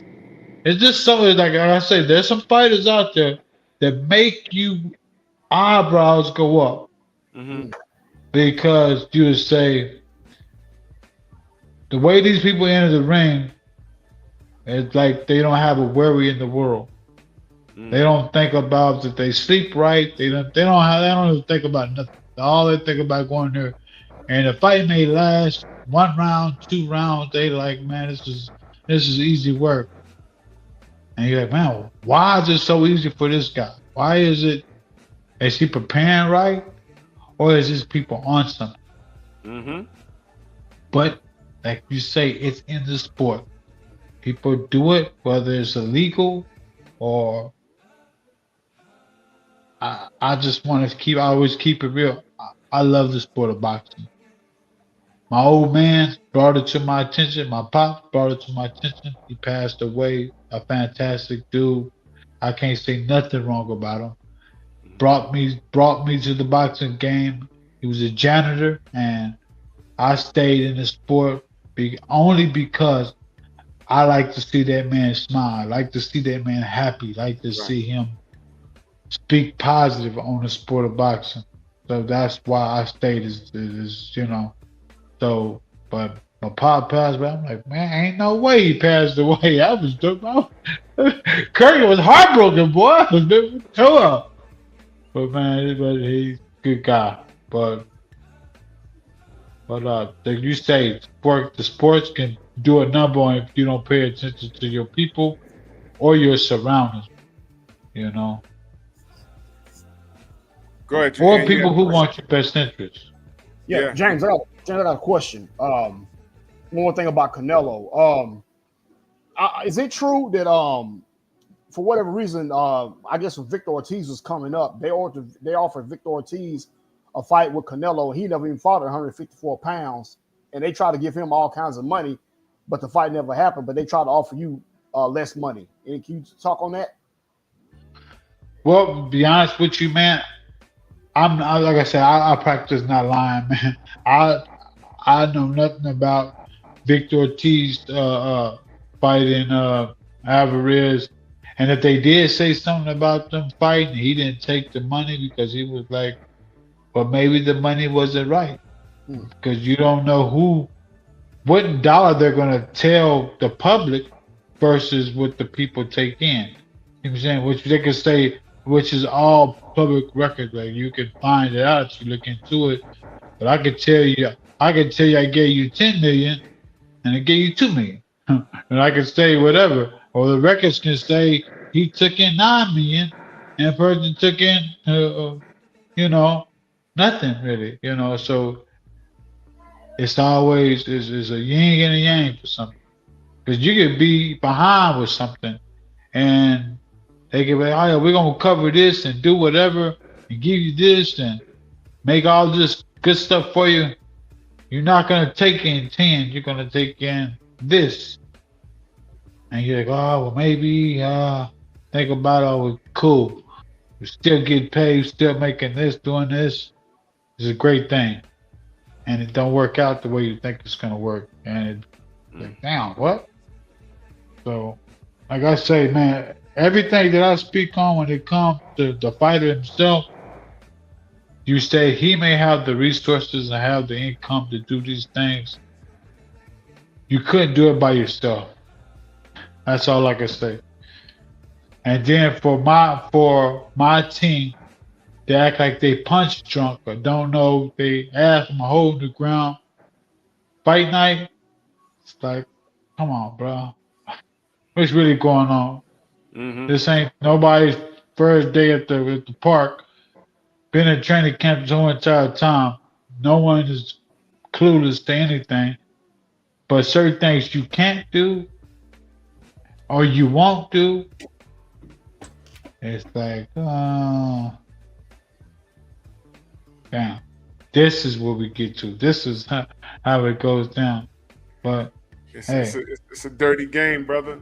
It's yeah. a dirty game. Well, I'm not But the gonna hold person to you be all able to night. speak, I was going to say the person to be able to speak up on. I just want to speak up on it a little bit, but Yeah. overall, I have tremendous respect for Alvarez, his team.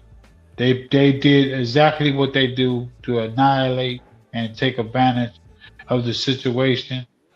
And everybody say, if the shoe was on the other foot, would you be happy with your team? You would sit there and say, well, goddamn, yes, yes, I would be happy with my team. They did exactly what they needed to do to get the job done, and I completed the job, and it's done. You'd be like, wow, that's a harsh way to say it, Kirk, because you're really speaking about yourself. Yeah, I'm just like you said, you have to be real about everything, and that's just to me. But my only thing is when your team is supposed to be rocking with you and they not rocking with you, That's a it makes problem. you. That's That's a a more problem. major problem.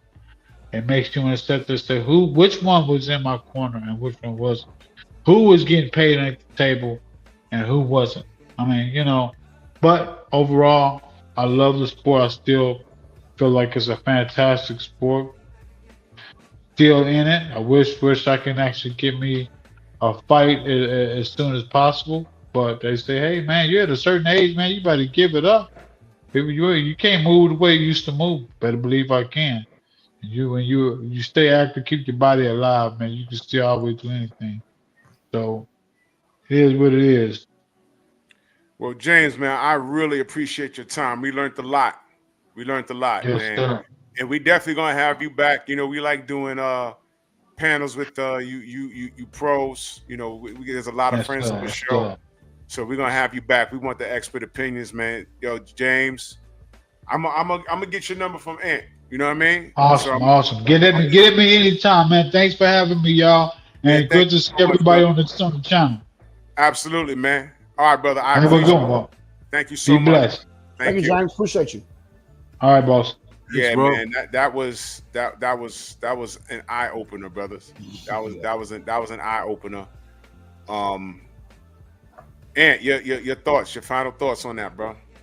I spoke to him, off camera. Obviously, we've been chopping it up, man, and the thing about the Canelo thing and his brother, man, that's what got me right there, man. About his brother pissing for him, man. That got me right there. Yeah, and I know we meant to ask him about the Al Heyman Association, but we'll have him back. You'll have him back, yeah. We'll have him back, definitely, man. Man. That was awesome, though, man. You know, and people don't. What a lot of people don't realize, understand. It's hard to get people like that, man. Yeah, it's hard to get him, man.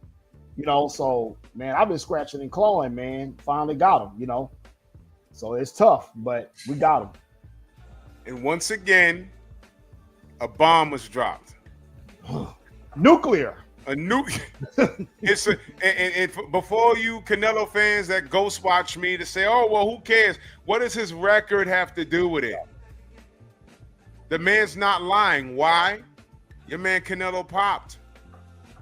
So anything that anyone says around him, I have reasonable cause to believe that he did what they said. And salute to Nada86 in that super chat. He says, salute Drew and salute to the mic, LDBC, man.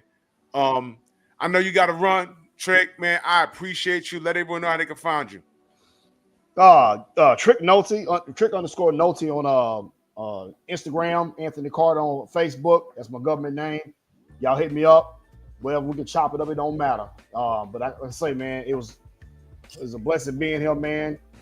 2025 starting out with a bang, man. Bang, my gosh, man. You doing it, brother, man. Yeah, I love you, brother, man. Thank you so much, man. For real. All right, Stormy. Hey, you know what, Stormy? Now, actually, what's what I'm gonna do this week, man? I'm gonna start making some calls to everybody I know that's in fault Alexander Povetkin.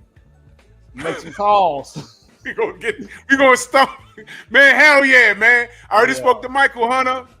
I'm calling Rockman tomorrow. Alexander. Harseen Rockman. Chris Bird. Eddie Chambers. Oh, gosh. Deontay already got him for $4 million, right? Thank God. Shoot. Yeah. So, man. And another thing too, Stormy, what you were saying about Riddick Bowe, man, like I'm about to hit Jonathan Felton up, man. That's his man. He might know something. Maybe I can try to get him on the show or something. That's his man. So, wow. I'd like to know. Yeah, that's very interesting. But anyway, man, I'm gonna run, man. Bro. Love y'all, man. Y'all busy, man. Yes, sir. All right, bro. Right now. Yeah. Me. So, Stormy, once again, we find out something. You see, this is at this point, it's I told you so. Whenever we hear something crazy, at this point, it's I told you so. All it means is that we're on the right track. That's all. That's all I care about. We're on the right side of things. And I need y'all to pay attention. It's coming full circle. Alexander been out the game. He really thought, I'm hanging my gloves up, I'm good. Nope. He was sitting at home chilling, and here they come. And now they're saying Lou DiBella, the white man, is saying everybody that fought him should sue his ass. I'll talk about it tomorrow. That little 3-letter word, huh? Yeah. So they wanted to go in hard on Devin and everything, huh? But now, you see, listen, when Devin said it's all a part of Allah's plan, y'all wasn't hearing that. Can I say this? God will use you as a vessel to get something done. What happened to Devin last year was meant to happen. You know why? Because he was the only person that be able to deal with that.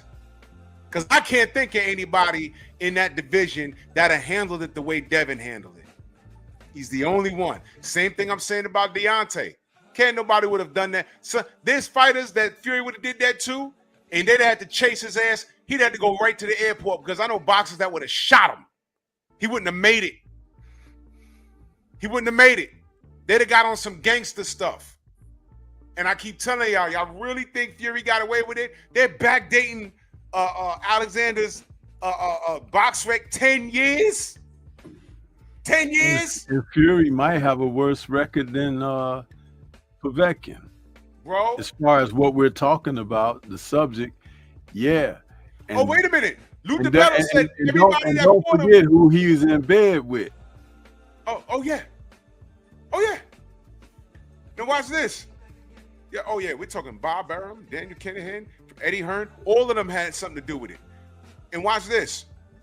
They backdated Alexander Povetkin. Can you imagine what the Fury can already come? He's already barred from American soil. What makes you think that they're not going to go? And they have never mentioned that. They don't mention it over here. We do. We do. My favorite joke is to say, "Oh yeah, so when Fury's in America, you're going to get a autograph? You're going to take a picture?" They're like, "Yeah, uh-huh." Bob Arum doesn't mention it, who's supposed to be his promoter on the American side. Frank Warren doesn't mention it, who's supposed to be his promoter on the UK side. Oh, European wait side. a minute, Stormy. I thought suing was not a part of boxing. Well, that's what I just said a moment ago that's what I was implying when I said that little 3-letter word. Yep. Remember, a year ago they was coming at Devin for doing it, but now it seems to be really intensified and headed in the right direction because Povetkin ain't the only one. So 10 years worth of fighters on Povetkin's roster, on Povetkin's resume, they all supposed to run it back and get it back in blood? The guys that he beat? They're supposed to get it back in blood? That's what you mean? Lou DiBella said everyone should sue him. In fact, Deontay and DiBella sued him $4 million, breach of contract. But I think DiBella said that he didn't get, I got to read it again. But when we told y'all suing is a part of this sport, you ain't want to listen. So if you fought, so Hasim Rahman and Michael Hunter fought him to a draw. That one draw is Michael Hunter's. That's about to get turned to a no contest. So Mike could be like, yo, I'm part of this lawsuit. I want my, whatever I made that night, whatever he made that night, I want that. Because he was juiced out of his mind. Plus I had video of him using smelling salts in between rounds. Povetkin did. I got the video. Get it back in blood. What do you want them to fight again? Because that's not what fighters do. Fighters get it back in blood. To get it back in blood in the ring means to pay that cheater. The only blood that's gonna be, charged is gonna be the blood coming out of his anus, because he done really tore it in this situation. 10 years worth, huh? Listen to this right here. Man, it's great when you're on the right side of history. Sometimes, don't I tell y'all in the chat, all you gotta do is watch. Sometimes you ain't even gotta interact with the garbage. You ain't gotta interact with the foolishness. Just sit back and watch. Povetkin really thought he got away, didn't he? He's sitting at home, drinking his Smirnoff, and now he got a phone call. Yo, man, everything we did, they found out. So what? I'm little tired. No. They're going back 10 years on your ass, and everybody you beat, and even the people that beat you, they could sue you. Because they don't know if you was on drugs or not. But I got knocked out by Klitschko. He could sue your ass. Because we don't know if you was, they're going to assume you was dirty. 10 years. And Klitschko could claim PTSD and everything. Yeah, they be like, yo, I hit them, but he kept coming. Michael Hunter was on the phone with me today talking about, yo, I was beating the shit out of him, and he go back in the corner and come out like a zombie, like nothing happened. Michael Hunter told me that today. Today. But you know what Lou DiBella said? You know what the white man said? Because y'all don't listen when black people say it, right? But the white man got on Twitter and said, everybody should sue. But I thought suing wasn't a part of boxing. I thought suing was a sucker's way out. If you had a fighter that was in there, watch this, y'all. I don't like Dillian White. Did you remember what happened when they fought the first time? Dillian was whooping his ass easy until Povetkin landed that uppercut and knocked him unconscious. We don't know if he was juiced. So now Dillian White could sue him. You see that? I wonder is anybody gonna ask Ed Hearn anything? Or will that be just not a subject to breach with him? Because what they call him, sideway Bob. What's Sideshow the Bob. Sideshow Bob. Yeah. Yeah, that's Simon what's his name? Simon Oliver and Spencer Fit. What not? I got the names all mixed up. But then, you know, the Talk Sport guys. Yeah, those guys. Oh, I'm gonna Yeah, dig you into know. them tomorrow, man. I'm gonna have some fun with this, man. Let them know how they can find you, Stormy. In the line that's real long for the suing of Povetkin. I'm gonna see if I can sue for I'm you gonna know sue. Mental eye stress. damage. I got an eye problem right now. Maybe I'll sue for eye damage when I was watching his fights and all the cheating that was going on. It made me cry too much. My tear ducts are infected. But no, everybody can find me right here on YouTube, man. Stormy B Man is the channel. That's Stormy B Man in all caps, but no cap. Real Yeah. quick, a word from our sponsors. Y'all know what it is. It's the usual suspect 650-50 draw. Buy your tickets now for your chance at winning half the pot. Cash App, $ usual 50-50. Tickets are on sale for $10 for one, $20 for 3 tickets, and $50 for 10 tickets. Put your desired amount, name or alias, as well as your email address, and your tickets will be set. We announce the winning ticket numbers every other Friday on Supreme Beats Boxing Talk Bullshit on the Beltway, 8:30 p.m. Eastern Time. Remaining proceeds will go directly to the LDBC meet and greet in Las Vegas. Shout out to the LDBC. And remember, It's a usual suspect day. y'all know what it is. It's the Find the Boxer game. Purchase a box for a chance at winning $500. One of 54 boxes has a missing boxer inside. Purchase your box or boxes by Cash Apping $ usual 50-50. Include your box number, name, and email address. Your box number will be confirmed and sent directly to your email. Each box is $20 with a 1 in 54 chance of winning. Remaining proceeds will go directly to the LDBC meet and greet in Las Vegas. Shout out to the LDBC. And remember, It's a usual suspect day.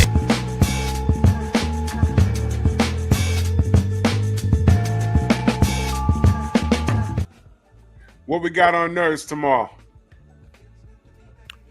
M. Night Shyamalan's Unbreakable, the Love it. first of a trilogy of films, which was followed up by Split with James McAvoy, and then Glass with the return of the character played by Samuel L. Jackson. So if people didn't know that those 3 films are a trilogy, but it begins with Unbreakable, starring Bruce Willis. Excellent, man. I ain't gonna hold y'all. Don't miss that tomorrow. Pep Talk tomorrow. Y'all make sure y'all enjoy that Super Bowl. And go subscribe to the Patreon. I appreciate the support. For more unedited content, follow me on Patreon, Drew Titan, LLC.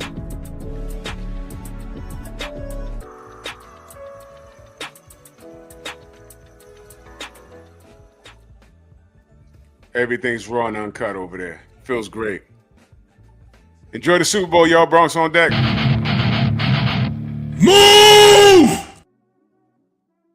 Why are you gay? Who says I'm gay?